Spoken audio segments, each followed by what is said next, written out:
السلام عليكم ورحمة الله وبركاته. إن الحمد لله نحمده ونستعينه ونستغفره ونعوذ بالله من شرور أنفسنا ومن سيئات أعمالنا. من يهده الله فلا مضل له ومن يضلله فلا هادي له. وأشهد أن لا إله إلا الله وحده لا شريك له وأشهد أن محمدا عبده ورسوله. يا أيها الذين آمنوا اتقوا الله حق تقاته ولا تموتن إلا وأنتم مسلمون. يا أيها الناس اتقوا ربكم الذي خلقكم من نفس واحدة وخلق منها زوجها وبث منهما رجالا كثيرا ونساء. واتقوا الله الذي تساءلون به والأرحام إن الله كان عليكم رقيبا. يا أيها الذين آمنوا اتقوا الله وقولوا قولا سديدا يصلح لكم أعمالكم ويغفر لكم ذنوبكم ومن يطع الله ورسوله فقد فاز فوزا عظيما. أما بعد فإن أصدق الحديث كتاب الله وخير الهدي هدي محمد صلى الله عليه وسلم وشر الأمور محدثاتها وكل محدثة بدعة وكل بدعة ضلالة. உலகை படைவைத்து பரிபாலிக்கக்கூடிய வல்லவன் அல்லாஹ்வுக்கு புகழனைத்தும் சத்திய தூதை எடுத்துரைப்பதற்காக அனுப்பப்பட்ட அருமை ரசூலுல்லாஹி ஸல்லல்லாஹு அலைஹி வஸல்லம் அவர்கள் மீதும் அவர்களை பின்பற்றி அவருடைய நபித்தோழர்கள் கியாமத்து வரைக்கும் வரக்கூடிய நல்லவர்கள் எம்மவர்கள் அனைவர் மீதும் அல்லாஹ் சுப்ஹானஹு தஆலாவின் பாதுகாப்பும் பாராட்டும் உண்டாகட்டும். அன்பின் இஸ்லாமிய சகோதரர்களே, அல்லாஹ்வின் நல்லடியார்களே, அல்லாஹ் சுப்ஹானஹு தஆலாவும் அவனுடைய தூதர் ஸல்லல்லாஹு அலைஹி வஸல்லம் அவர்களும் என்ன விடயங்களை நமது வாழ்விலே எடுத்து நடக்குமாறு நமக்கு கட்டளையிட்டிருக்கிறார்களோ அவற்றை இயன்றளவு எடுத்து நடக்குமாறும் என்ன விடயங்களை அவ்விருவரும் நம்மை தடை செய்திருக்கிறார்களோ அவற்றை விற்று முற்றுமுழுதாக தவிர்ந்து கொள்ளுமாறு முதலில் என்னையும் அடுத்ததாக உங்களையும் வேண்டிக் கொள்கிறேன்.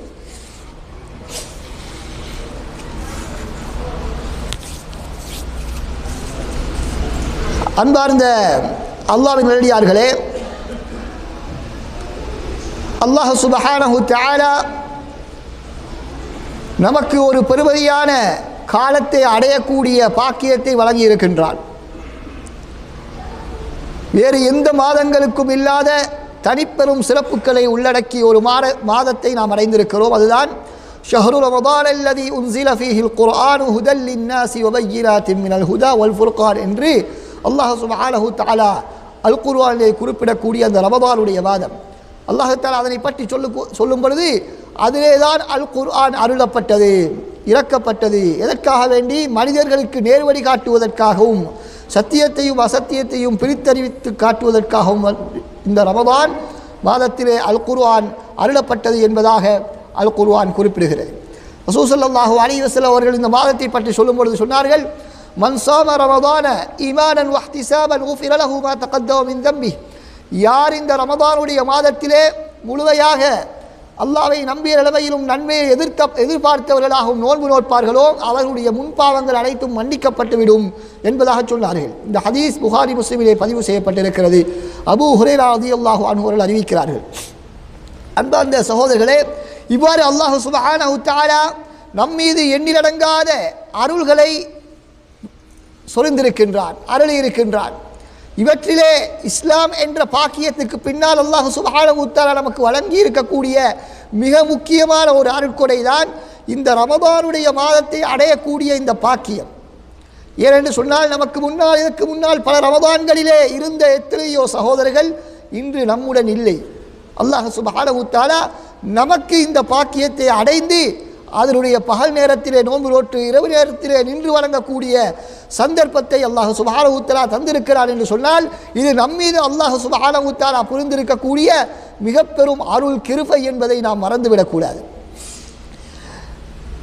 அபூபக்கர் ரலியல்லாஹு அன்ஹு என்று சொல்லக்கூடிய ஒரு சஹாபி அறிவிக்கிறார்கள், ரசூலுல்லாஹி ஸல்லல்லாஹு அலைஹி வஸல்லம் அவர்களிடத்திலே ஒரு மனிதர் வந்து மனிதர்களிலே மிகச் சிறந்தவர் யார் என்பதாக கேட்கின்றார்.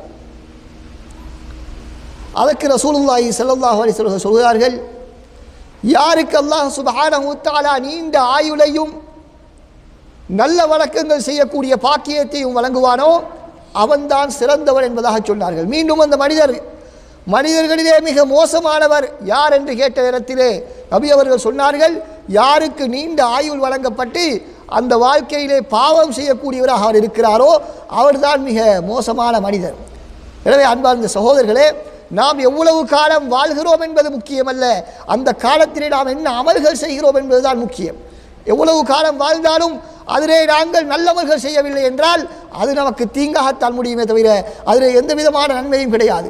மாற்றமாக எங்களுக்கு வாழ்வு நீடிக்கப்படக்கூடிய காலமெல்லாம் நாம் நன்மை செய்யக்கூடியவர்களாக இருப்போம் என்று சொன்னால் நிச்சயமாக அது நமக்கு வெற்றியாக அமைந்திருக்கும் என்பதிலே எந்த விதமான சந்தேகமும் இல்லை.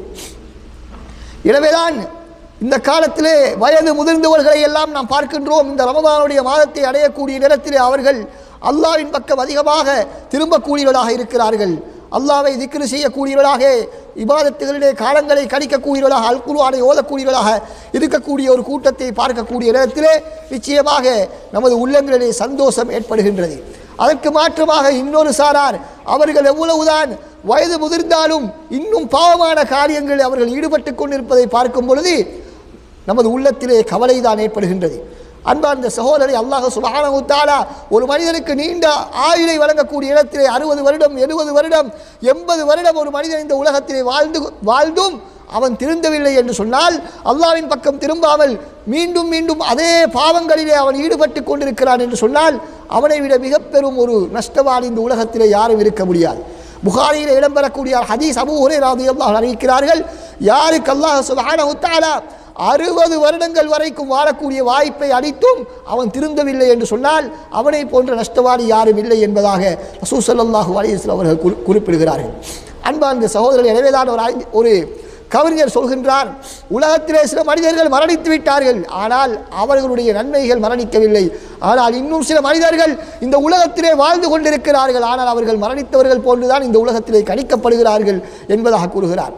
எனவே அன்பார்ந்த சகோதரர்களே, யாருக்கெல்லாம் அல்லாஹ் சுப்ஹானஹு வ தஆலா இந்த ரமதானை அடையும் அளவுக்கு வாழ்வை நீடித்து தந்திருக்கிறானோ அவர்கள் உடனடியாக தம்மை சுதாரித்துக் கொள்ள வேண்டும். எப்பொழுது நமது மரணம் நம்மை நோக்கி வரும் என்று யாராலும் தீர்மானிக்க முடியாது, யாராலும் முடிவெடுக்க முடியாது. எனவே அன்பார்ந்த சகோதரர்களை, அல்லாஹ் சுப்ஹானஹு வ தஆலா நமக்கு வழங்கி இருக்கக்கூடிய இந்த ஆயுளை நாம் பயன்படுத்தி, இந்த சந்தர்ப்பத்தை பயன்படுத்தி அல்லாஹ்வுக்கு நன்றி செலுத்தக்கூடிய அதே நேரத்திலே நாம் தவறு செய்யக்கூடியவர்களாக இருந்தால், நாம் பாவங்களில் ஈடுபடக்கூடியவர்களாக இருந்தால் உடனடியாக அல்லாஹ்வை நோக்கி நாம் திரும்ப வேண்டும். தௌபாவுடைய வாசல் இன்னும் திறந்துதான் இருக்கின்றது, தௌபாவுடைய வாசல்கள் இன்னும் திறந்துதான் இருக்கின்றன. எனவே உடனடியாக நாம் இந்த ரமதானுடைய சந்தர்ப்பத்தை நாம் பயன்படுத்தி நாம் அல்லாஹ்வை நோக்கி திரும்ப வேண்டும். அன்பார்ந்த சகோதரர்களே, ரசூலுல்லாஹி ஸல்லல்லாஹு அலைஹி வஸல்லம் அவர்கள் ஒரு முறை மிம்பரில் ஏறுகிறார்கள். ஏறக்கூடிய நேரத்திலே ஒவ்வொரு படியிலும் காலடி வைக்கக்கூடிய நேரத்திலே ஆமீன் ஆமீன் என்பதாக 3 முறை ஒவ்வொரு படியிலும் ரசூல் ஸல்லல்லாஹு அலைஹி வஸல்லம் அவர்கள் கூறுகிறார்கள். குத்பா முடிந்தவுடன் சஹாபாக்கள் கேட்கிறார்கள், யா ரசூலல்லாஹ், வலமைக்கு மாற்றமாக இன்று மிம்பரின் ஒவ்வொரு படியிலும் நீங்கள் காலடி வைக்கும் பொழுது ஆமீன் என்று சொன்னீர்களே, அதனுடைய ரகசியம் என்ன என்று கேட்ட நேரத்திலே ரசூலுல்லாஹி ஸல்லல்லாஹு அலைஹி வஸல்லம் சொல்கிறார்கள், நான் முதலாவது படியிலே காலடி வைத்த பொழுது ஜிப்ரீல் அலைஹிஸ்ஸலாம் அவர்கள் வந்து உங்களுடைய பெயர் சொல்லப்படக்கூடிய நேரத்திலே, உங்களை ஞாபகப்படுத்தப்படக்கூடிய நேரத்திலே யாரெல்லாம் உங்களுக்கு ஸலவாத்து சொல்லவில்லையோ அவர் நாசமடைந்து விடட்டும் என்பதாக பதுவா செய்தார்கள். அதற்கு நான் ஆமீன் என்று சொன்னேன்.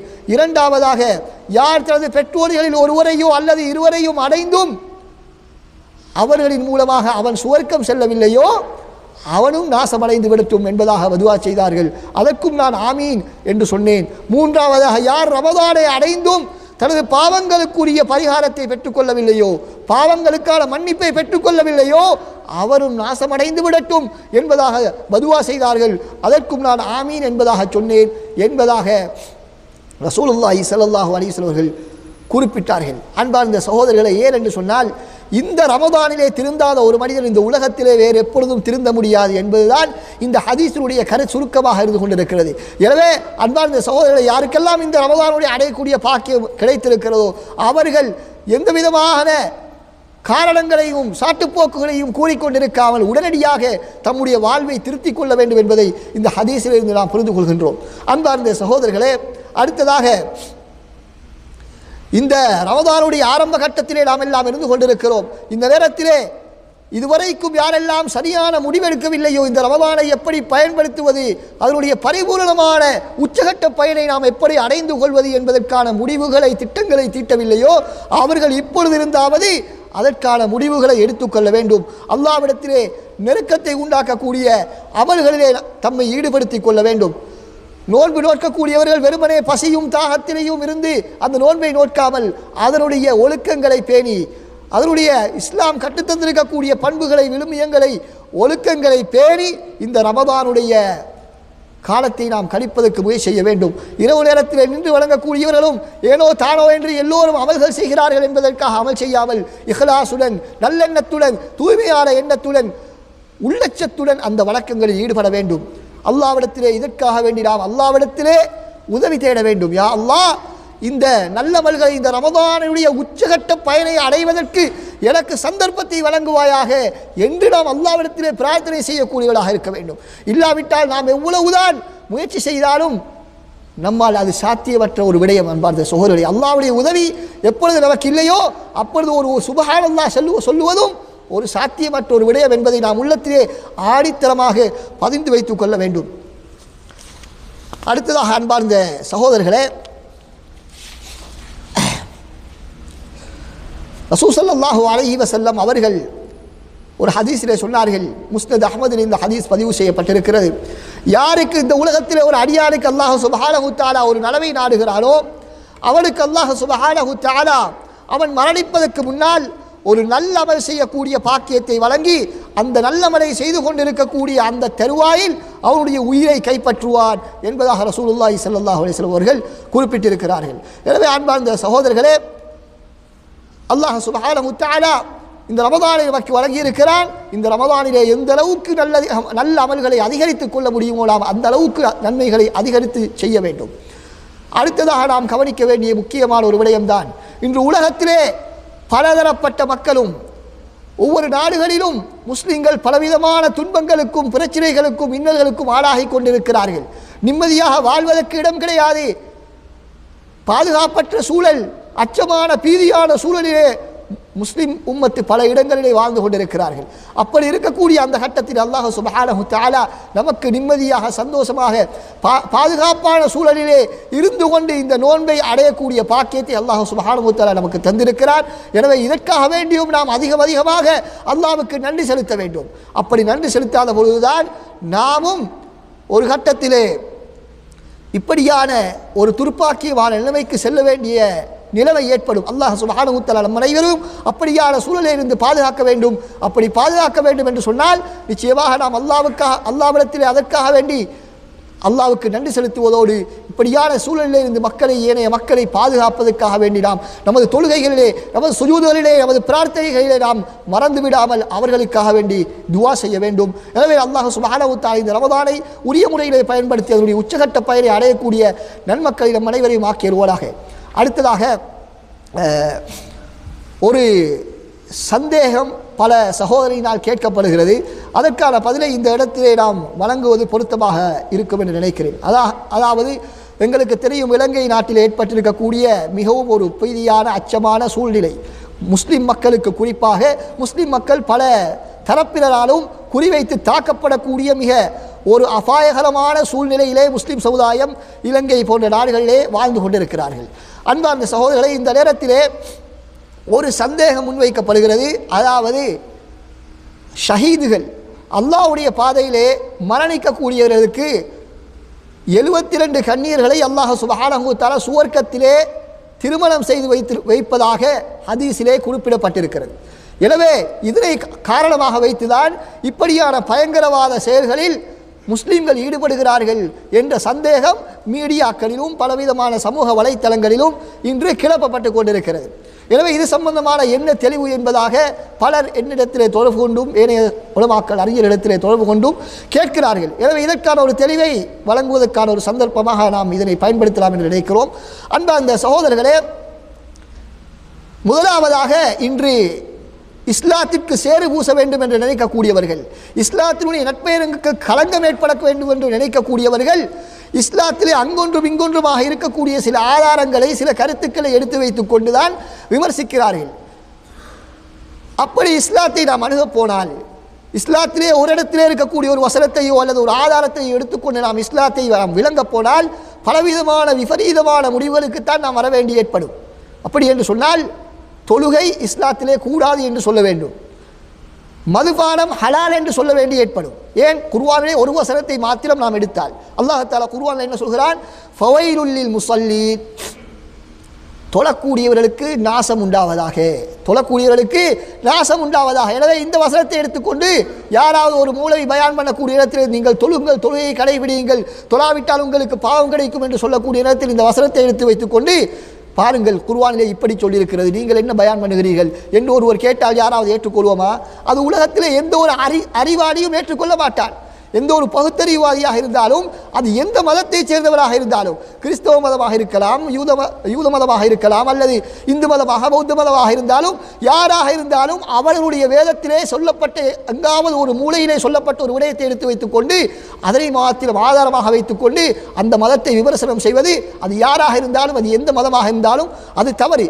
எனவே ஒரு மதத்தை நாம் அணுகுவதாக இருந்தால் அந்த மதத்திலே உள்ள அனைத்து சட்டங்களையும் கருத்துக்களையும் நாம் ஒரேடியாக அணுகித்தான் அந்த இடத்துக்கு முடிவு சொல்ல வேண்டும். அதே நேரத்தில் அல்லாஹ் சுப்ஹானஹு வ தஆலா என்ன சொல்கிறான்? ليس على الذين آمنوا وعملوا الصالحات جناح فيما طعموا إذا ما اتقوا وآمنوا وعملوا الصالحات. ஈமான் கொண்டு தக்வா செய்து நல்லமல்கள் செய்யக்கூடியவர்கள் மதுபானம் அருந்தினால் அவர்கள் மீது எந்த விதமான தவறும் கிடையாது என்பதாக ஒரு வசனம் இருக்கிறது. எனவே இந்த வசனத்தை எடுத்து வைத்துக் கொண்டு மதுபானம் அருந்துவது கூடும் என்று யாராவது சொல்லுவாரா? சொல்ல மாட்டார்கள். எனவே அன்பார்ந்த சகோதரர்களே, அதற்கு முன்னால் என்ன சொல்லப்பட்டிருக்கிறது, அதற்கு பின்னால் என்ன சொல்லப்பட்டிருக்கிறது, வேறு இடங்களிலே அதற்கு ரசூல் ஸல்லல்லாஹு அலைஹி வஸல்லம் எப்படி விளக்கம் சொல்லியிருக்கிறார்கள், இஸ்லாத்தினுடைய யுத்த தர்மம் என்ன என்பதையெல்லாம் முழுமையான முறையிலே ஆய்வு செய்துதான் ஒரு முடிவுக்கு வர வேண்டும். இதுதான் ஒரு அடிப்படை சட்ட விதி என்பதை யாரும் மறக்க மாட்டார்கள். இந்த உலகத்திலே கூட ஒரு நாட்டுக்கு ஒரு சட்டக்கோவை இருந்தால் அந்த சட்டத்திலே எங்காவது ஒரு இடத்திலே இருக்கக்கூடிய ஒரு வரியை எடுத்து வைத்துக் கொண்டு யாரும் எந்த வழக்கும் பேச முடியாது. அப்படி வழக்கு பேசினால் அங்கு முடிவு கொடுக்கவும் முடியாது. எனவே அன்பார்ந்த சகோதரர்களே, இந்த விடயத்திலே இதுதான் அடிப்படை.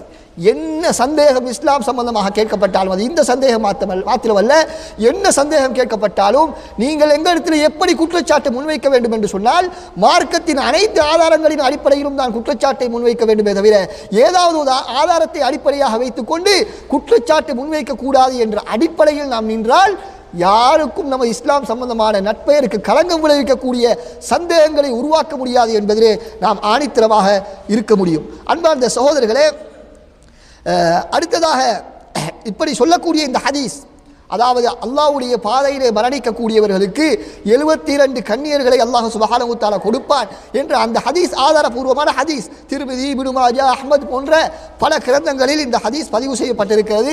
பல அறிஞர்கள் இது ஆதாரபூர்வமான ஹதீஸ் என்பதாக கூறியிருக்கிறார்கள். அன்பார்ந்த சகோதரர்களே, இப்பொழுது பிரச்சனை என்னவென்று சொன்னால், அல்லாவின் பாதையில் மரணிப்பவருக்கு 72 கன்னியர்கள் திருமணம் முடித்து கொடுக்கப்படுவார்களா இல்லையா என்பதல்ல பிரச்சனை. யார் அல்லாஹ்வுடைய பாதையில் வீரமரணம் அடைந்தவர்கள் என்பதை தீர்மானிப்பதுதான் பிரச்சனை. தற்கொலை தாக்குதலில் ஈடுபட்டு அந்நி அப்பாவி மக்களை கொல்வது வீரமரணமா இல்லையா என்பதுதான் இந்த இடத்திலே பிரச்சனை. இஸ்லாத்தில் எங்கூர் ஆதாரத்தையும் யாராலும் காட்ட முடியாது. அப்பாவி மக்களை தற்கொலை தாக்குதலின் மூலமாக வெடிகுண்டுகளை வைத்து எந்த விதமான பாவங்களும் செய்யாத, முஸ்லிம் சமுதாயத்தை எதிர்க்காத, முஸ்லிம் சமுதாயத்துடன் போராடாத ஒரு மக்களை அப்பாவி மக்களை கொல்லுவது அல்லது கொன்றுவிட்டு தான் மரணிப்பது வீரண மரணம் என்று உலகத்திலே எந்த ஒரு குர்ஆனிலோ ஹதீஸிலோ அல்லது எந்த ஒரு அறிஞரோ கூறியது கிடையாது. இஸ்லாமிய சமுதாயத்தில் உள்ள எந்த அறிஞரும் கூறியது கிடையாது என்பதை நாம் புரிந்து கொள்ள வேண்டும். மாற்றமாக இவர்கள் செய்த இலங்கையில் நடந்த 21ஆம் திகதி ஏப்ரல் 21ஆம் திகதி நடந்த அந்த தற்கொலை தாக்குதல், அதே போன்று உலகத்தில் வேற எங்கெல்லாம் இந்த இஸ்லாமிய பேரில் நடக்கின்றதோ தற்கொலை தாக்குதல்கள் அந்நிய அப்பாவி மக்களை கொள்வதற்காக, இது சம்பந்தமான குர்ஆன் ஹதீஸினுடைய வழிகாட்டலை நீங்கள் எடுத்து பார்த்தால் மிக தெளிவான வழிகாட்டல். இது மிகவும் பயங்கரமான பாவம் என்பதற்கான ஆதாரங்களைத்தான் குர்ஆன் ஹதீஸிலே நாம் காண முடியும். ஒரு ஹதீஸிலே ரசூலுல்லாஹி ஸல்லல்லாஹு அலைஹி வஸல்லம் எப்படி சொல்கிறார்கள்? மன் கதல முஆஹதன் லம் யரிஹ் ராயிஹத்தல் ஜன்னah, லம் யரிஹ் ராயிஹத்தல் ஜன்னah. இது புகாரியில் இடம்பெறக்கூடிய ஹதீஸ். யார் அப்பாவி ஒரு அந்நிய மனிதனை கொள்வார்களோ, பாதுகாப்பு பெற்ற முஸ்லிம் சமுதாயத்திலே பாதுகாப்புடன் வாழக்கூடிய ஒரு காஃபிரை யார் கொள்வார்களோ, லம் யரிஹ் ராயிஹத்தல் ஜன்னah, சுவனத்தின் வாடையை கூட அவனால் நுகர முடியாது என்று சொன்னார்கள் ரசூலுல்லாஹி ஸல்லல்லாஹு அலைஹி வஸல்லம். அந்த சூலத்தினுடைய வாடை பல மைல்களுக்கு 40 நாட்கள் நடக்கக்கூடிய தூரத்துக்கு அப்பால் வீசக்கூடிய அந்த வாசனையை கூட, சுவர்க்கத்துக்கு சென்று 72 கன்னியர்களை திருமணம் முடிப்பது வேறு செய்தி, சுவனத்தினுடைய வாசனையை கூட நுகர முடியாது என்ற இந்த மார்க்கத்தை பார்த்து கொண்டு உங்களுடைய மார்க்கத்திலே இதை மாதிரி தீவிரவாத செயல்களுக்கு அங்கீகரிக்கப்பட்டிருக்கிறது என்று கூறுவது எவ்வளவு பெரும் அபத்தமானது, எவ்வளவு பெரும் தவறானது என்பதை நாம் மறந்துவிடக்கூடாது. எனவே அன்பார்ந்த சகோதரர்களே, இந்த ஹதீஸிலே இடம்பெறக்கூடிய அந்த வார்த்தை முஆஹதன் என்ற வார்த்தை இருக்கிறது, பாதுகாப்பு ஒப்பந்தம் பெற்றவர்கள், முஸ்லிம் சமுதாயத்துக்கு மத்தியில் ஒப்பந்தம் பெற்றவர்கள் என்று சொன்னால் அது சிலவேளை முஸ்லிம் சமுதாயத்திலே வாழக்கூடியவர்களாக இருக்கலாம். அதுவும் யாரை பார்த்து சொல்லப்பட்ட என்று சொன்னால், முஸ்லிம் சமுதாயத்துடன் நேரடியாக யுத்தத்திலே ஈடுபடக்கூடிய ஒரு மனிதர், முஸ்லிம் சமுதாயத்துடன் நேரடியாக யுத்தத்திலே ஈடுபடக்கூடிய ஒரு மனிதர் முஸ்லிம் சமுதாயத்திலே வந்து ஒரு மனிதர் அவருக்கு பாதுகாப்பு கொடுத்து விட்டார். ஒரு மனிதர் அவருக்கு, நான் உங்களுக்கு பாதுகாப்பு தருகிறேன், நீங்கள் எனது வீட்டிலே வந்து இருங்கள் என்று ஒருவருக்கு அனுமதி கொடுத்து விட்டால் அந்த மனிதனை கூட கொல்ல முடியாது, அவருக்குத்தான் இந்த சூழத்தினுடைய வாடகை நுகர முடியாது என்று சொல்ல ஹதீஸ் என்று அறிஞர்கள் மிக தெளிவாக எங்களுக்கு விளக்கி இருக்கிறார்கள். அன்பார்ந்த சகோதரர்களே, யாராவது ஒரு மனிதன் இஸ்லாமிய சமுதாயத்துக்கு அநீதி இழைத்தார் என்று சொன்னால், அல்லது முஸ்லிம் சமுதாயத்தினுடைய முஸ்லிம்களை கொல்கிறார்கள் என்று சொன்னால், அல்லது முஸ்லிம் பள்ளிவாய்களை தாக்குகிறார்கள் என்று சொன்னால், அதற்காக வேண்டி ஒரு அப்பாவி மனிதனை நாம் பழிவாங்க முடியாது. பாருங்கள், பிர் மஅூனா என்று சொல்லக்கூடிய ஒரு யுத்தம், ஒரு சம்பவம் எங்களுக்கு தெரியும். அதாவது நியூசிலாந்திலே முஸ்லிம் சமுதாயம், முஸ்லிம் மக்கள் அழித்தொழிக்கப்பட்டது போல, நியூசிலாந்திலே ஒரு பள்ளிவாயிலே முஸ்லிம் மக்கள் கொல்லப்பட்டது போல நடந்த ரசூலுல்லாஹ்வுடைய காலத்திலே நடந்த ஒரு சம்பவம் தான் பிர் மஅூனா என்று சொல்லக்கூடிய ஒரு சம்பவம். அதாவது ஒரு காஃபிர்களில் ஒரு தலைவர் வந்து, எனது சமுதாயத்திலே உள்ள மக்கள் இஸ்லாத்தை விளங்குவதற்கு ஆர்வமாக இருக்கிறார்கள், எனவே அந்த மார்க்கத்தை படித்துக் கொடுப்பதற்காக சில மக்களை என்னுடன் அனுப்புங்கள் என்று சொன்ன நேரத்திலே ரசூலுல்லாஹி ஸல்லல்லாஹு அலைஹி வஸல்லம் அவர்கள் சஹாபாக்களில் மிக திறமையான 70 சஹாபாக்களை தெரிவு செய்து அனுப்புகிறார்கள். சஹாபாக்களில் மிக திறமையான 70 சஹாபாக்கள், அறிஞர்கள், சாதாரண மனிதர்கள் அல்ல, அவர்களை ரசூலுல்லாஹி ஸல்லல்லாஹு அலைஹி வஸல்லம் அனுப்புகிறார்கள். அப்படி அனுப்பியவுடன் அந்த மக்கள் எந்த சமுதாயத்துக்கு அழைப்பு விடுப்பதற்காக சென்றார்களோ அந்த மக்கள் அவர்களுக்கு துரோகம் இழைத்து அவர்களை கொன்று விடுகிறார்கள். சாதாரண மக்கள் அல்ல, ரசூலுல்லாஹ்வுடைய மிக நெருக்கமான மார்க்கத்தை கற்ற அறிஞர்கள், சஹாபாக்கள். இப்படி கொலை செய்யப்பட்ட நேரத்திலே அவர்கள் ஒரு சஹாபி மாத்திரம் தப்பி வருகிறார். அந்த ஒரு சஹாபி மாத்திரம் அந்த கொலை ஷஹீதாகாமல் தப்பி வருகிறார். வரக்கூடிய வழியிலே இந்த சஹாபாக்களை கொன்ற கூட்டத்தாரை சேர்ந்த 2 மனிதர்கள் இவருக்கு இடையிலே வருகிறார்கள். பாதையிலே இடையிலே இவர்கள் சந்திக்கிறார்கள். சந்தித்த நேரத்திலே அந்த 2 பேரையும் அவர்கள் மீது உள்ள கோபத்தினால் அந்த சஹாபி கொன்று விடுகிறார். இந்த 70 சஹாபாக்களை கொன்ற அந்த கூட்டத்திலே இருந்த அந்த 2 பேரை அந்த சஹாபி கொன்று விடுகிறார். கொன்று விட்டதன் பின்னால் தான் பார்க்கிறார், இந்த 2 பேருக்கும் நபி அவர்கள் பாதுகாப்பு வழங்கி இருக்கிறார்கள். அவருக்கு தெரியாது, கொல்வதற்கு முன்னால் தெரியாது. எனவே உடனடியாக ரசூலுல்லாஹ்விடத்தில் வந்து, யா ரசூலல்லாஹ், இப்படி ஒரு சம்பவம் நடந்து விட்டது, எனக்கு தெரியாமல் நான் இப்படி செய்துவிட்டேன் என்று சொன்னவுடன் ரசூலுல்லாஹி ஸல்லல்லாஹு அலைஹி வஸல்லம் அவர்கள் அந்த சஹாபாக்கள் மரணித்த பொழுது மிகவும் கவலையடைந்தார்கள். அந்த 70 சஹாபாக்கள் மரணமடைந்த அந்த செய்தியை கேட்டு நபி அவர்கள் வேறு எப்பொழுதும் இல்லாத அளவுக்கு மிகவும் துன்பத்திலும் துயரத்திலும் இருந்தார்கள். பல நாட்கள் குனூத் ஓதக்கூடியவர்களாக இருந்தார்கள். இப்படியான கட்டத்திலே இப்படியான ஒரு சம்பவம் நடந்தால் நாம் எல்லாம் சந்தோஷப்பட்டிருப்போம், இவர்களுக்கு இதுவும் வேண்டும் இன்னும் வேண்டும் என்று நாம் சொல்லியிருப்போம். ஆனால் ரசூலுல்லாஹி ஸல்லல்லாஹு அலைஹி வஸல்லம் அவர்கள் அப்படி சொல்லவில்லை, மாற்றமாக சொன்னார்கள், அவர்களுக்குரிய நஷ்டஈடை நாம் கட்டாயம் வழங்கியாக வேண்டும். அந்த 2 பேருக்குரிய நஷ்டஈட்டையும் நாங்கள் நிச்சயமாக வழங்கியே தீருவோம் என்பதாக ரசூலுல்லாஹி ஸல்லல்லாஹு அலைஹி வஸல்லம் அவர்கள் பிரகடனம் செய்தார்கள். சகோதரர்களே, இப்படித்தான் இஸ்லாம் நமக்கு வழிகாட்டி இருக்கிறது. அந்நிய மதம் என்பதற்காக வேண்டி அவர்களை எல்லாம் கொண்டுவிட்டு இந்த உலகத்திலே நாம் நிம்மதியாக வாழ வேண்டும் என்று இஸ்லாம் எங்கும் நமக்கு வழிகாட்டவில்லை. மாற்றமாக இப்படித்தான் அழகிய முறையிலே இஸ்லாம் நமக்கு வழிகாட்டி இருக்கிறது என்பதை நாம் புரிந்து கொள்ள வேண்டும். எனவே அன்பார்ந்த சகோதரர்களே,